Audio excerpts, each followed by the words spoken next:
ሰላም ቤተሰቦች የሰዓቱን አንኳር መረጃዎች ይዤ መጥቻለሁ። በመጀመሪያም አርዕስተ ዜና። መከላከያ ሰራዊት ትግራይ እንዲገባ አልተስማማውም ሲሉ ጀነራል ታደሰ ወረደ ተናገሩ።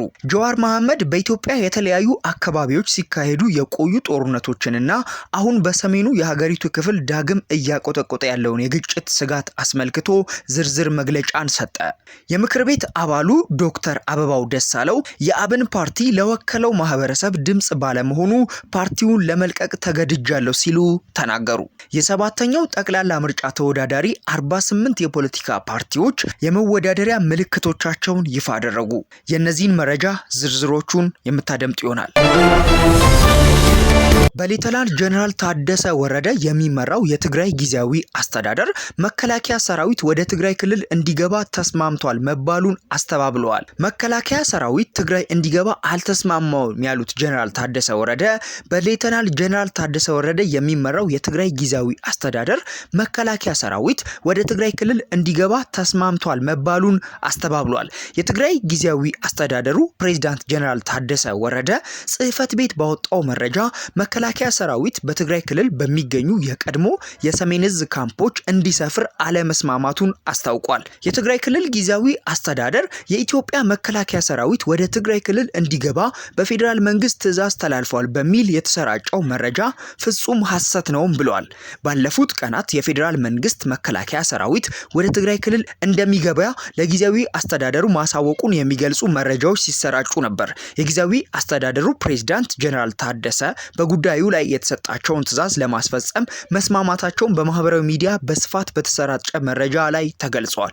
ይሁን እንጂ የጀነራል ታደሰ ጽህፈት ቤት ዛሬ የካቲት 14 2018 ዓ.ም ባወጣው መረጃ የትግራይ ክልል ጊዜያዊ አስተዳደር መከላከያ ሰራዊት በሰሜን እዝ ካምፖች እንዲሰፍር ተስማምቷል መባሉን አስተባብሏል።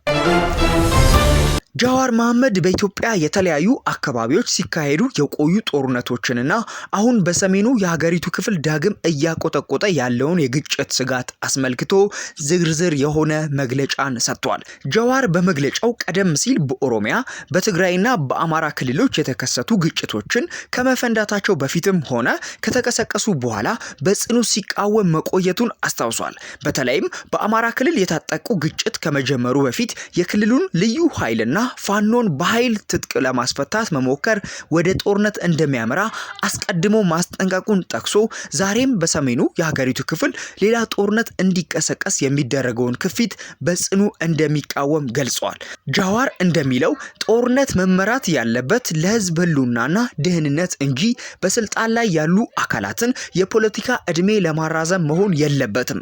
ጠቅላይ ሚኒስትር አብይ አህመድ የኢትዮጵያን እየጎተቱ ያስገቧቸው ያሉት ግጭቶች ብሔራዊ ጥቅምን የማይጠብቁ ደህንነትን የማይገነቡና ሀገሪቱን ይበልጥ ወደ ቁስል የሚከቱ እንደሆኑ ተችቷል።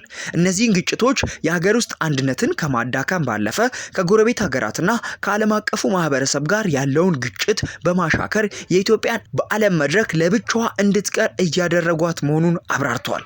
የጦርነቱ ጠባሳ በፖለቲካውና በዲፕሎማሲያዊ ላይ ብቻ ሳይሆን በዜጎች የዕለት ተዕለት ህይወት ላይ ከባድ የኢኮኖሚ ጫና እያሳደረ መሆኑን ጀዋር በመግለጫው አመልክቷል። የዋጋው ንረት፣ ስራ አጥነትና ድህነት ተባብሶ በዚህ ወቅት መንግስት ለሀገር ግንባታና ለኢኮኖሚ ማገገሚያ ከማዋል ይልቅ ለግጭትና ጦርነት መዋዕለ ንዋይ ማፍሰሱን መቀጠሉ መሪነት ሳይሆን ሀገርን ወደ ድካም የሚወስድ መንገድ ነው ብሎታል። በዚህ ምክንያት ተስፋ የቆረጡ ወጣቶች ሀገራቸውን ጥለው በብዛት እየተሰደዱ መሆኑን በሐዘን ገልጿል። ጀዋር መሐመድ ሌላ ጦርነት የኢትዮጵያን ቀውስ ከመፍታት ይልቅ ይበልጥ እንደሚያወሳስበውና አለመረጋጋቱን ወደ አጠቃላዩ የአፍሪካ ቀንድ እንደሚገፋው አስጠንቅቋል። በሀገሪቱ አሁን የሚያስፈልጋት ጦርነት ሳይሆን ራስን መግታት፣ ቁም ነገር ያለው የፖለቲካዊ ውይይት እና በድርድር የሚደረስ ስምምነት መሆኑን አጽንኦት ሰጥቷል። ሌላ ጦርነት ምንም አይነት በጎ ዓላማ እንደማያገለግል በታሪክ እንዲመዘገብ የጠየቀው ጀዋር ተጽዕኖ ፈጣሪ አካላት ሁሉ ጦርነቱ ከመጀመሩ በፊት እንዲያስቆሙ ጥሪ አቅርቧል። በቅን ልቦና ለሚደረግ ማንኛውም የሰላምና የድርድር ጥረት ሙሉ ድጋፉን ለመስጠት ዝግጁ መሆኑንም አስታውቋል። ባለፉት 5 ዓመታት ውስጥ በምክር ቤት የአማራ ብሔራዊ ንቅናቄ አብን ተወካይ በሚል በስም ቢጠሩም ወይም ቢወከሉም ሲንቀሳቀሱ የቆዩት የህዝብን ኃላፊነት ላለመክዳት እንጂ በፓርቲው እምነት እንደሌላቸው የምክር ቤቱ አባል አበባው ደሳለው ከአህዱ መድረክ ጋር በነበራቸው ቆይታ ተናግረዋል። ፓርቲው ካለፈው 6ኛ ጠቅላላ ምርጫ ከተካሄደበት በኋላ ለአማራ ህዝብ የሚደረገውን ትግል በፖሊሲ የተደገፈ አቋሙ ምን እንደሆነ በግልጽ ለአባላቱ እንደማያሳውቅ ተናግረዋል። ፓርቲው የአማራ ህዝብ የተለያዩ ችግሮች ሲደርስበት በዝምታ ያልፋል ሲሉ የከሰሱት ዶክተር አበባው በዚህ ምክንያት ራሳቸውን ማግለላቸውን ገልጸዋል። አማራጭ ፓርቲ በመቀየር ወደ ኢትዮጵያ ህዝባዊ አብዮታዊ ፓርቲ ኢህአፓ በመወከል በቀጣይ በግላቸው በ7ኛው ጠቅላላ ምርጫ ለመወዳደር ዝግጅት እያደረጉ መሆኑን ከአህዱ መድረክ ጋር በነበራቸው ቆይታ ተናግረዋል። የአማራ ህዝብ በግጭት ምክንያት ሲፈናቀል፣ ማንነት መሰረት ያደረገ ጥቃት ሲደርስበት በስሙ የሚጠራው ፓርቲ ዝምታን በመምረጡ ከፓርቲው በፈቃደኝነት ራሳቸውን ማግለላቸውን አስታውቀዋል። የትኛውን ፓርቲ የወከለው ህዝብ ጥያቄ ይዞ ፖለቲካዊ ትግል ማድረግ እንዳለበት የተናገሩት ዶክተር አበባው በጊዜው ጥቅም ተታሎ የህዝብንና የሀገርን ኃላፊነት መርሳት ውጤታማ እንደማያደርግ ገልጸዋል። አክለውም እንደ ሀገር የሚነሱ የህዝብ ጥያቄዎች የሚመለሱት በተናጠል ታግሎ ሳይሆን በጋራ መቆም ሲቻል ነው ብለዋል።